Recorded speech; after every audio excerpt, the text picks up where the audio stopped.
Nazareno, sinasamba ka namin, pinipintuho ka namin.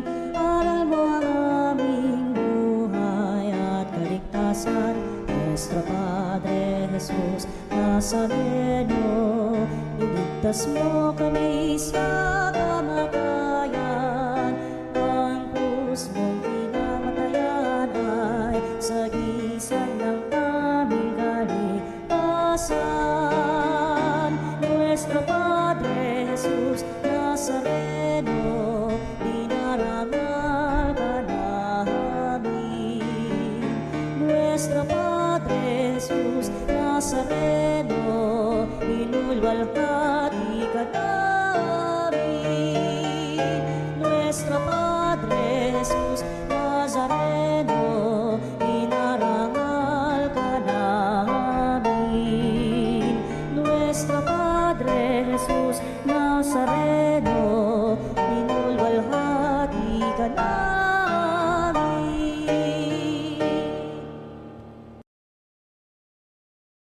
Bayan, magsiawit na bayan, pinagpala ka, dakilang biyayang pangako niya, sumilay na. Simulan natin ang ating pagdiriwang sa ngalan ng Ama at ng Anak at ng Espiritu Santo. Amen.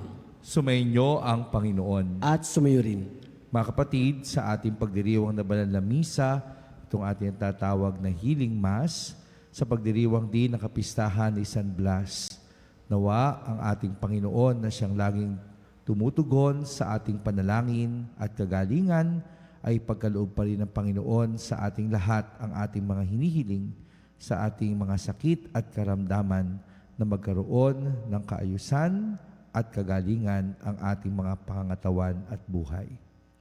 Kaya man upang tayo maging marapat makinabang sa banal na pagdiriwang na ito, aminin natin ang ating mga kasalanan at humingi tayo sa Diyos ng awa at patawad.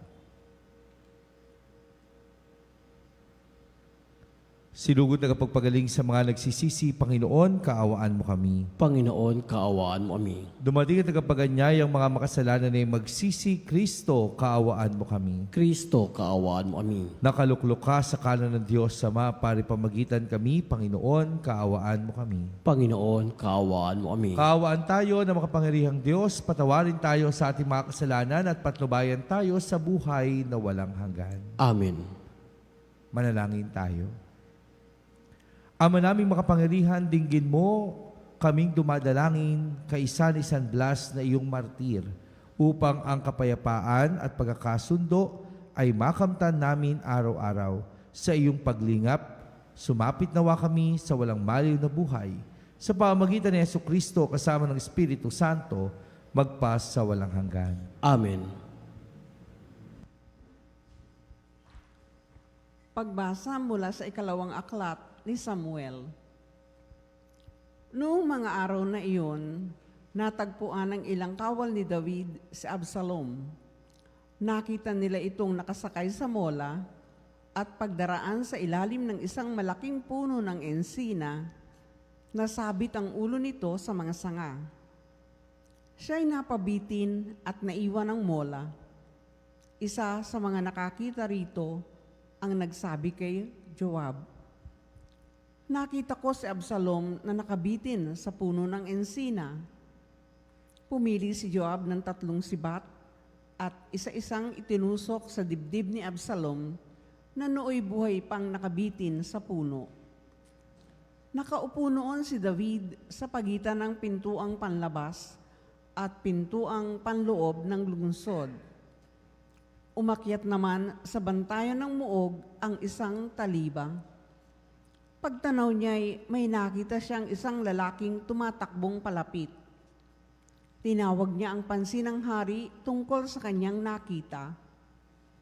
Wika ng hari, "Kung nag-iisa, pihong may dalang mabuting balita." Sinabi sa kanya ng hari, "Diyan ka muna tumayo sa isang tabi. at gayon nga ang ginawa ni Ahimaaz. Dumating naman ang Kusita at ganito ang sabi, "Mabuting balita, inyong kamahalan. Ngayong araw na ito'y iniligtas kayo ng Panginoon sa lahat ng naghimagsik laban sa inyo." "Kumusta si Absalom?" tanong ng hari. Sana'y sapitin ang lahat ng kaaway ng hari at lahat ng naghahangad manakit sa inyo ang sinapit ni Absalom. Sa balitang ito'y naghinagpis ang hari. Umakyat siya sa isang silid sa itaas ng pintuan ng lungsod at nanangis ng gayon na lamang. Wika niya, "Absalom, Absalom, anak ko, bakit kaya hindi pa ako sa halip na ikaw ang namatay?" May nagbalita kay Joab na ang hari nananangis at nagluluksa sa pagkamatay ni Absalom. Kaya't nauwi sa pagluluksa ang tagumpay ng hukbo. Nabalitaan ng mga tao na labis na dinamdam ng hari ang nangyari sa kanyang anak, kaya't lihim silang pumasok sa lungsod para silang mga kawal na nahihiyang pakita sa madla dahil sa pagkatalo sa labanan. Ang salita ng Diyos. Salamat sa Diyos. Poon sa aking dalangin, ako sana'y iyong dinggin. Poon sa aking dalangin, ako'y sana iyong dinggin. Sa aking dalangin, ako'y iyong dinggin. Lingunin mo poon ang aking pagdaing. Ako'y mahina na't wala nang tumingin. Iyamang ako'y tapat, ingatan ang buhay. Lingkod mo'y iligtas sa kapahamakan, pagkat may tiwala sa iyo kailanman. Poon sa aking dalangin, ako'y sana iyong dinggin. Ikaw ang aking Diyos, ako'y kahabagan. Sa buong maghapoy siyang tinatawagan. Poon ang lingkod mo'y dulutan ng galak, sapagkat sa iyo ako tumatawag. Poon sa aking dalangin, ako'y sana iyong dinggin. Mapagpatawad ka at napakabuti, sa dumadalangin at sa nagsisisi, ang iyong pag-ibig ay mananatili. Pakinggan mo poon ang aking dalangin, tulungan mo ako, ako'y iyong dinggin. Poon sa aking dalangin, ako'y sana iyong dinggin.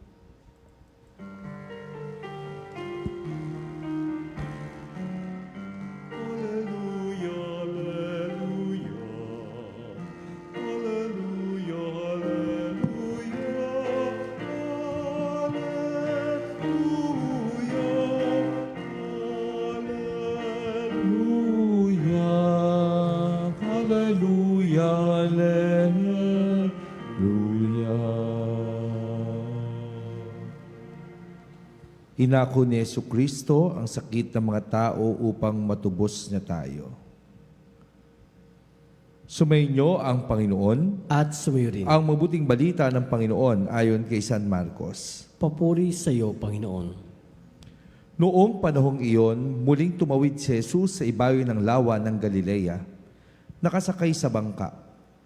Nasa baybay pa siya ng lawa, ay pinikalipunpunan na siya ng maraming tao. Dumating ang isang lalaking nagngangalang Jairo, isang tagapamahala ng sinagoga. Pagkakita kay Jesus, siya'y nagpatira pa sa kanyang paanan. At ang samo, "Agaw buhay po ang anak kong dalagita. Kung maaari, sumama kayo sa akin at ipatong ninyo sa kanya ang inyong kamay upang siya'y gumaling at mabuhay." Sumama naman si Jesus at sinundan siya ng napakaraming taong nagsisiksikan, ano pat halos maipit na siya. May isang babae roon na 12 taon ng dinudugo at lubhang nahihirapan. Marami ng manggagamot ang tumingin sa kanya at naubos na sa pagkapapagamot ang kanyang ari-arian. Ngunit hindi siya napabuti kahit kaunti, bagkus ay lalong lumubha. Narinig niya ang sinasabi ng mga tao tungkol kay Jesus, kaya't nakipagsiksikan siya hanggang sa makalapit sa likuran ni Jesus. At hinipo niya ang damit nito, sapagkat sinabi niya sa sarili, mahipo ko lang ang kanyang damit ay gagaling na ako. Biglang tumigil ang kanyang pagdurugo at naramdaman niyang magaling na siya.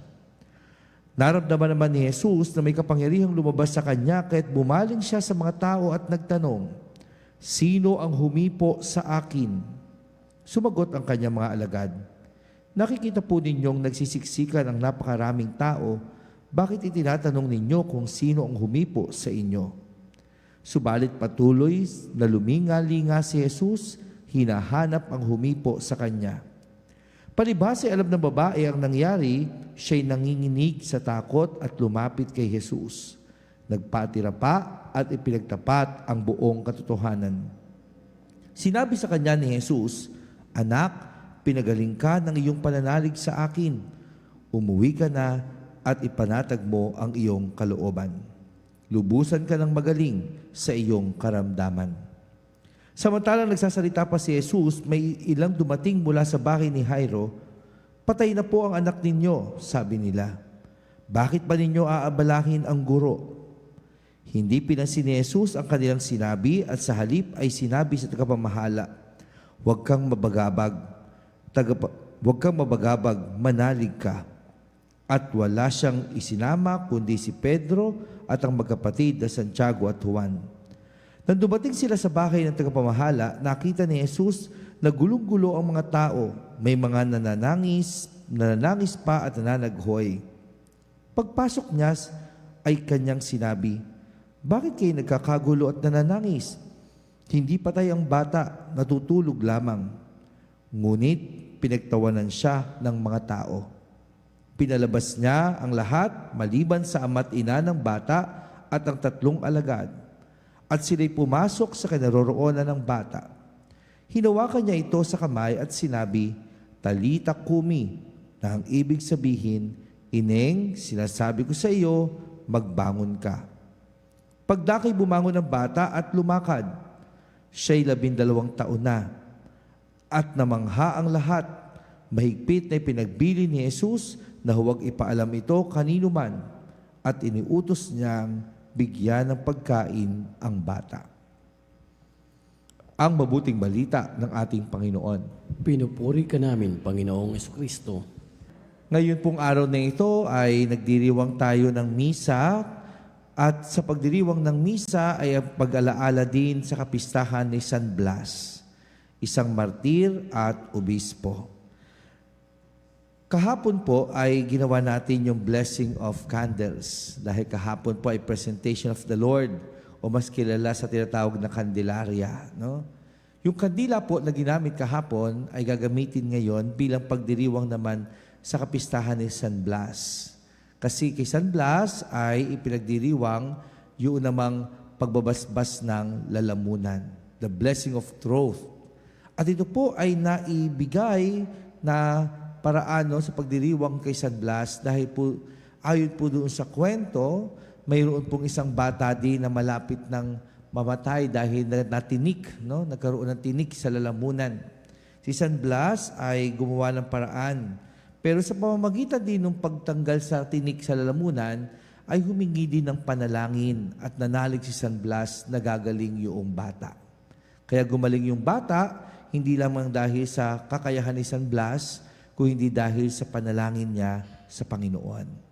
At ito marahil yung gustong ipaalala sa atin ng mabuting balita at ng pagdiriwang na kapistahan ni San Blas. Dahil sa mabuting balita, narinig natin si Jesus ay nagpagaling din.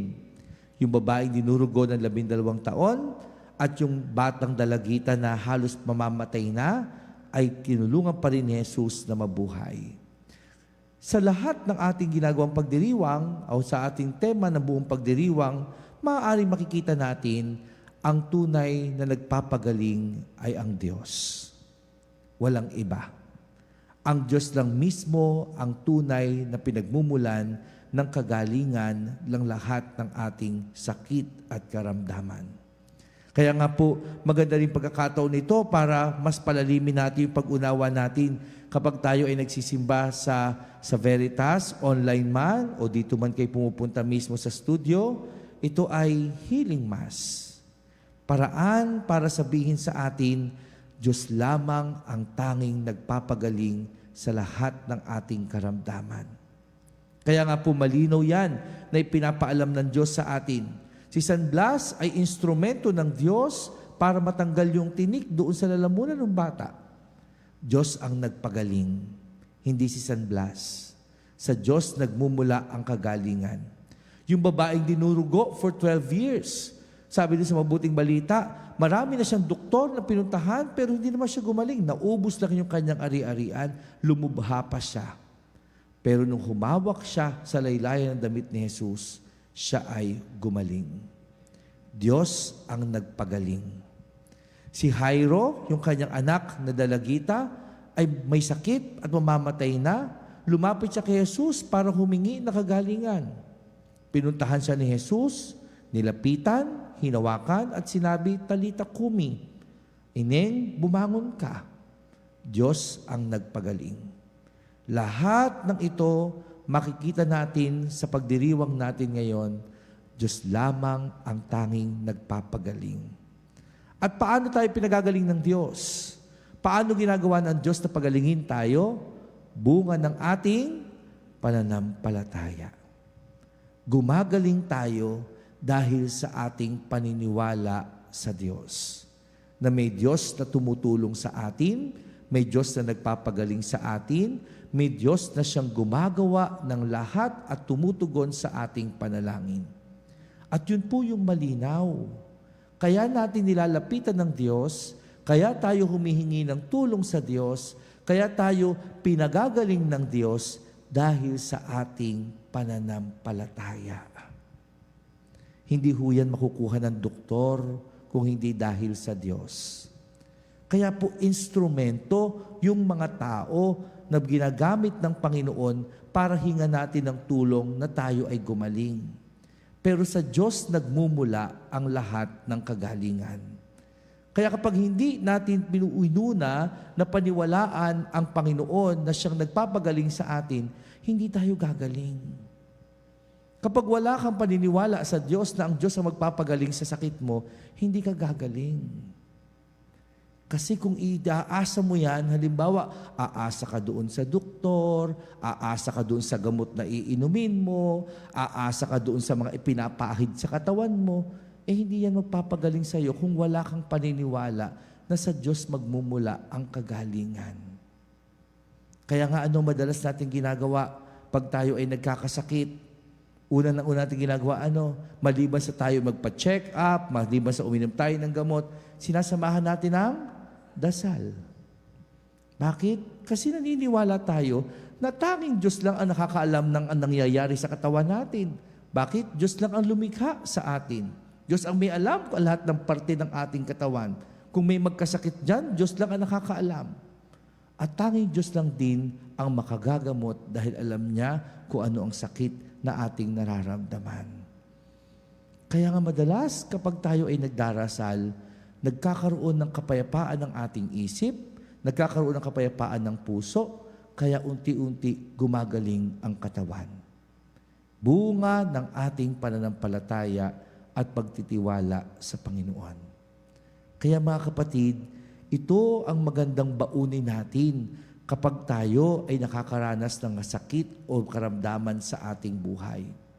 Lagi nating isipin kapag tayo nagpapahinga kasi may sakit tayo, kapag mahina ang ating katawan kasi may sakit tayo, kapag nag-aalala tayo dahil sa ating karamdaman, ang una nating gagawin habang nagpapahinga, habang nakahiga, habang inaalala natin ang lahat ng ating nararamdaman sa buhay, dasal, panalangin, pananampalataya.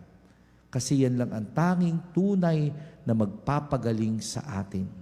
Kapag inuna natin na paniwalaan na ang Diyos ang makapagpapagaling sa ating karamdaman. Kaya nga yung mga binasa natin sa mabuting balita, maging narinig natin sa unang pagbasa at sa pagdiriwang natin sa kapistahan ni San Blas, lahat ng ito itinuturo ang tanging nagpapagaling ay Diyos. Walang iba. Kaya tayong lahat, bunga ng ating paniniwala at pananampalataya, lumalapit tayo sa Panginoon dahil alam natin siya lang ang tanging makapagpapagaling sa ating karamdaman. Amen.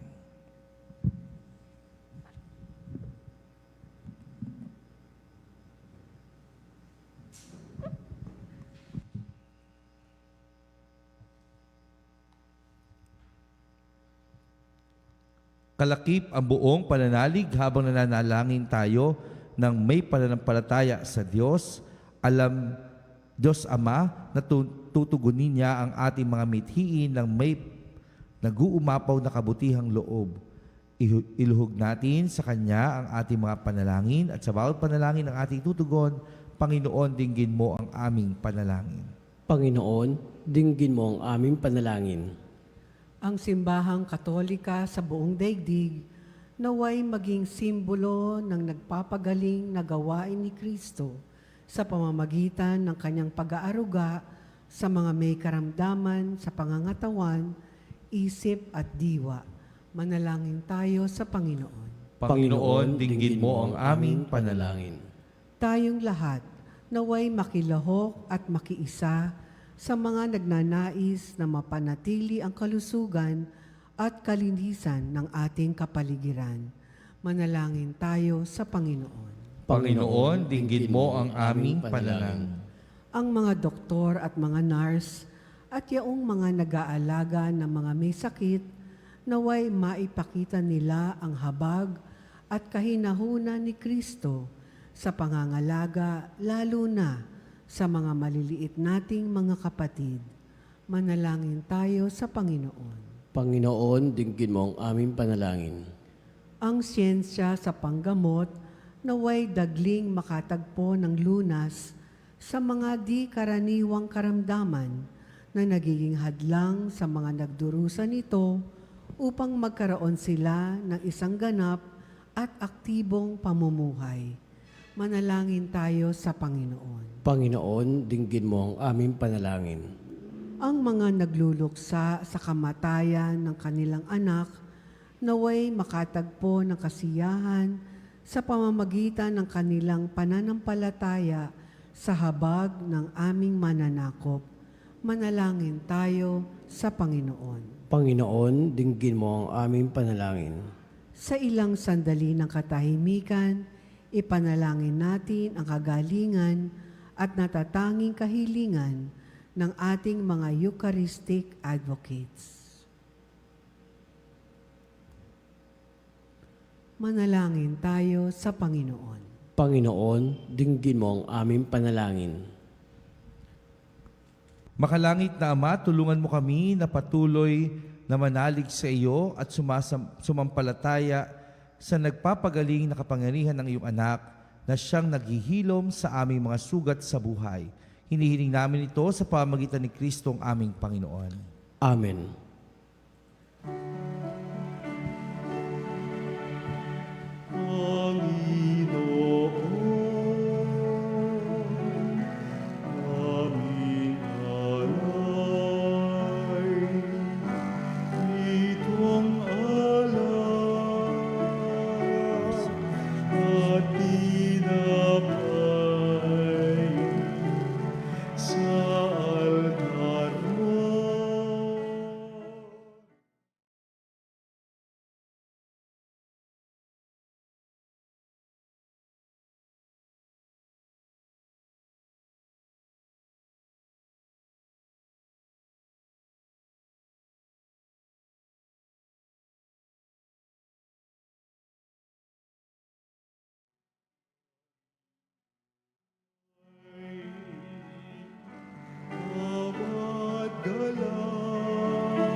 Manalangin kayo mga kapatid upang ating paghahain ay kalugdan ng Diyos Amang makapangyarihan.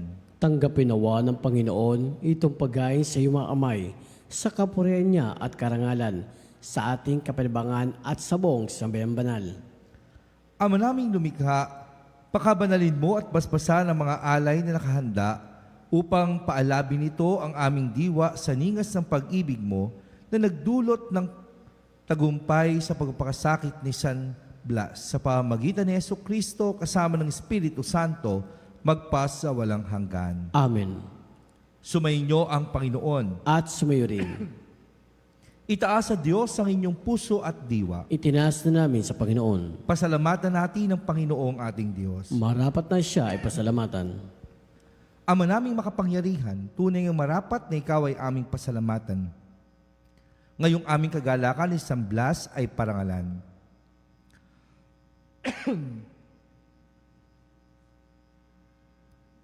Siya'y kapanalig naming may paninindigan na ikaw ay pahayag kahit siya'y mamatay. Sabagat minarapat mong kanyang matularan ang iyong anak na naghain ng sariling buhay. Tulad ng naganap sa iyong anak, ang dugo ng mga martir ay dumanak, hindi dahil sa katatagang likas, kundi dahil sa iyong bigay na lakas. Kaya kaysa ng mga anghel na nagsisiawit ng papuri sa iyo nang walang humpay sa kalangitan, kami nagbubunyi sa iyong kadakilaan. Santo, Santo, Santo, Panginoong Diyos makapangyarihan, napupuno ang langit at lupa, kalwalhatian mo. Hosana sa kaitaasan, pinagpalang naparirito sa ngalan ng Panginoon. Hosana sa kaitaasan.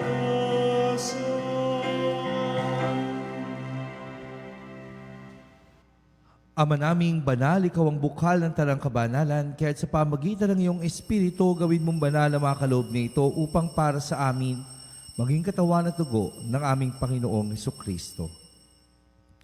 Bago niya pinagtiis ang kusang loob na maging handog, hinawakan niya ang tinapay, pinasalamatan kanya. Pinaghati-hati niya iyon. Inabot sa kanyang mga alagad at sinabi, tanggapin niyo lahat ito at kanin. Ito ang aking katawan na ihahandog para sa inyo.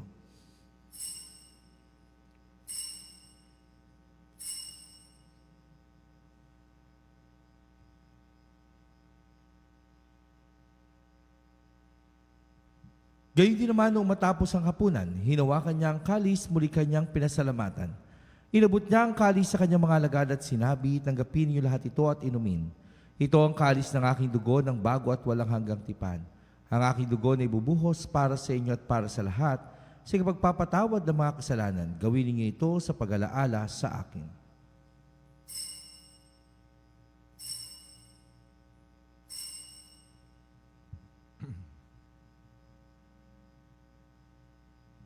Ipagbunyi natin ang misteryo ng ating pananampalataya. Si Kristo ay gunitain, sarili ay inihain.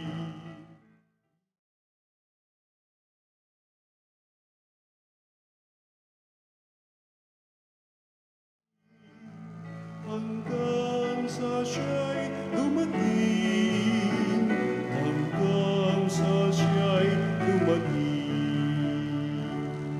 Ama, ginagawa namin ngayon ang pag-alaala sa pagkamatay at muling pagkabuhay ng iyong anak, kaya tiniaalay namin sa iyo ang tinapay na nagbibigay buhay at ang kalis na nagkakaloob ng kaligtasan. Kami nagpapasalamat dahil kami iyong minarapat na tumayo sa harap mo para maglingkod sa iyo. Isinasamo namin kami magsasalo-salo sa katawan at dugo ni Kristo ay mabuklod sa pagkakaisa sa pamagitan ng Espiritu Santo. Ama, lingapin mo ang iyong simbahang laganap sa buong daigdig. Puspusin mo kami sa pag-ibig kaysa ni Leon na aming Papa, ni Elias na aming Obispo at ng Tanang Kaparian. Alalahanin mo rin ang mga kapatid naming nahimlay na may pag-asang sila'y muling mabubuhay, gayon din ang lahat ng mga pumanaw. Kaawaan mo sila at patuloyin sa iyong kaliwanagan. Kaawaan mo at pangidapati kaming lahat na makasalo sa iyong buhay na walang wakas. Kaysa na mahal na Birheng Maria na Ina ng Diyos, kaysa ni San Jose na kabiyak ng kanyang puso, kaysa ng mga apostol at lahat ng mga banal na namuhay dito sa daigdig ng kalugod-lugod sa iyo, may pagdiwang nawa namin ang pagpupuri sa ikararangal mo sa pamamagitan ng iyong anak na aming Panginoong Hesukristo. Sa pamamagitan ni Kristo, kasama niya at sa Kanya, ang lahat ng parangal at papuri ay sa iyo, Diyos Amang makapangyarihan, kasama ng Espiritu Santo, magpas sa walang hanggan.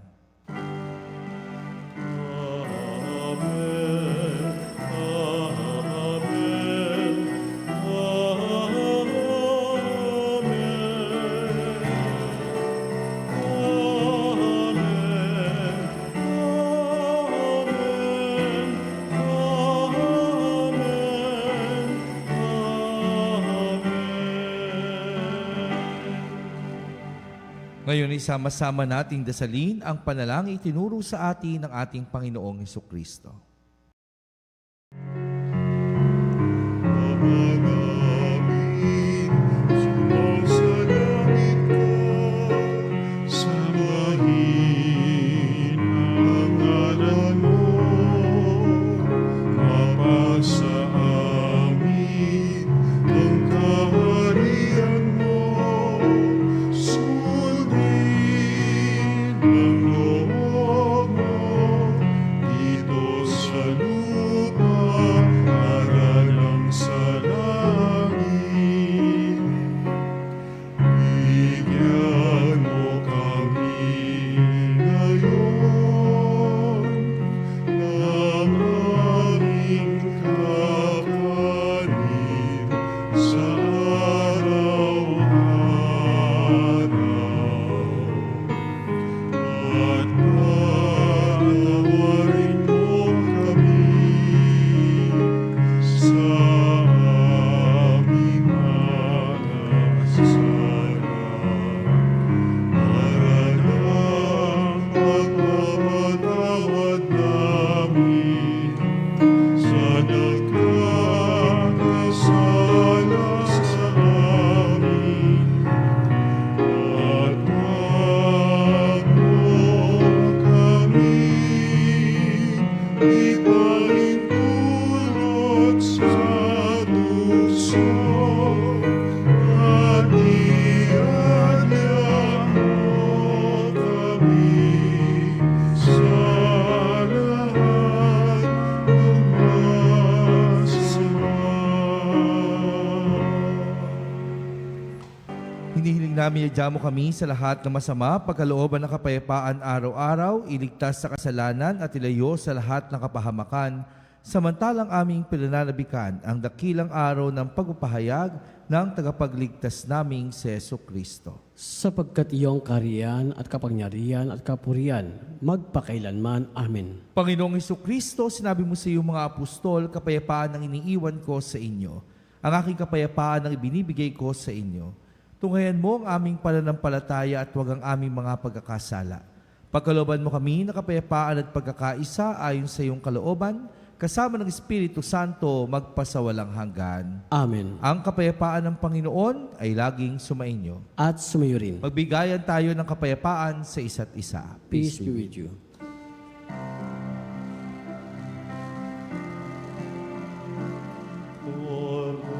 Cordero ng Diyos na nag-aalis ng mga kasalanan ng mundo, maawa ka sa amin. Cordero ng Diyos na nag-aalis ng mga kasalanan ng mundo, maawa ka sa amin.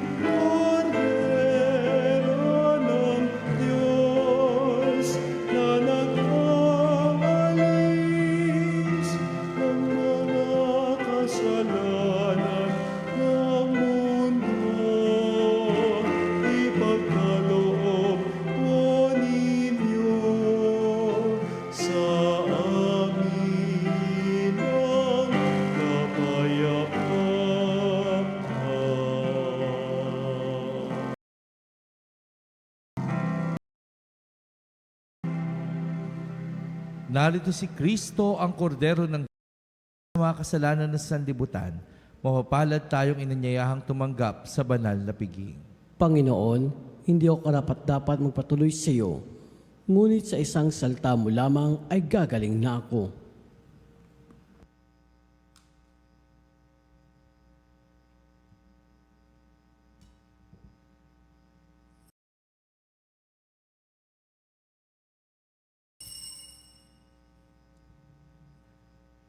Mga kapanalig, ating dasalin ang komunyong espiritual. O Jesus, nananalig ako sa pananahan mo sa kabanal-banalang sakramento. Minamahal kita higit sa lahat at hangad ka ng aking kaluluwa. Hindi ko man matatanggap ngayon ang iyong katawan at dugo, inaasahan ko na patuloy kang mamumuhay sa aking puso. Naniniwala ako na narito ka at kaisa ka ng aking buong pagkatao. Huwag mong ipahintulot na mawalay ako sa iyo. Amen. Mahal na ina ng laging saklolo, buhat sa krus, ibinigay ka sa amin ni Jesus upang maging ina namin. Ikaw ang pinakamabait, pinakamasintahin sa lahat ng mga ina. Buong giliw mong tunghayan kaming iyong mga anak na ngayon ay humihingi ng iyong tulong sa lahat ng aming pangangailangan, lalong-lalo na ang biyayang ito.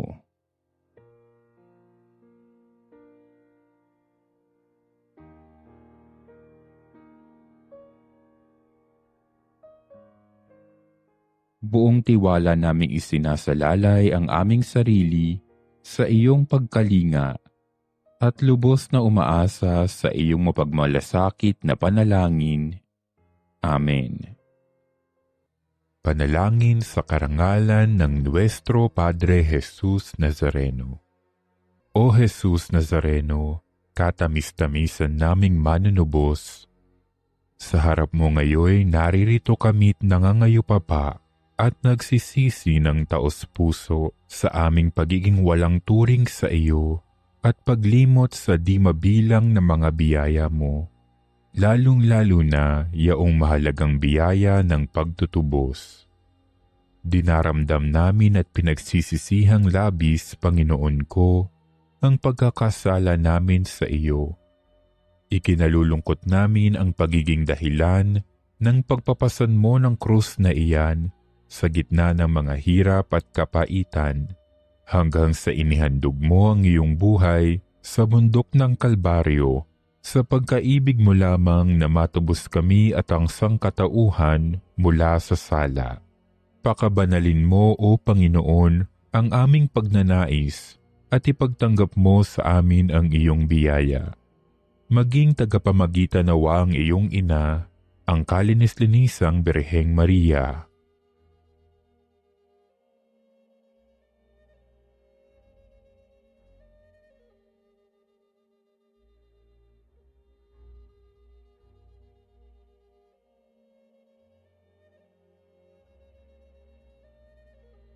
Ama naming makapangyarihan, niloob mong akuin ang iyong anak, ang krus at kamatayan, upang ang sangkatauhan ay matubos at mabuhay.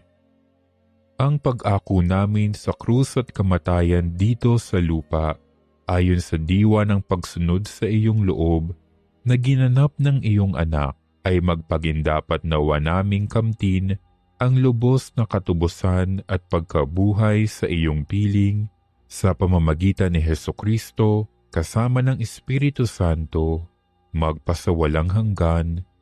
Amen. Nuestro Padre Jesus Nazareno, Panginoon namin at Diyos, kaawaan mo kami. Tayo. Ama namin o pagmahal, ang tinanggap naming banal na pakikinabang ay makapagdulot nawa sa amin ng katatagan na nagkaloob ng katapatan sa pagliligtas at tagumpay sa pagtitiis ng pagsubok sa iyong martir na si San Blas. Sa pamamagitan ni Jesucristo, kasama ng Espiritu Santo, magpa sa walang hanggan. Amen. Bilang pagdiriwang po natin sa kapistahan ni San Blas, tayo po ngayon ay magkakaroon ng pagbabasbas ng atin pong mga lalamunan. Pipila lamang po tayo ng isa sa gitna.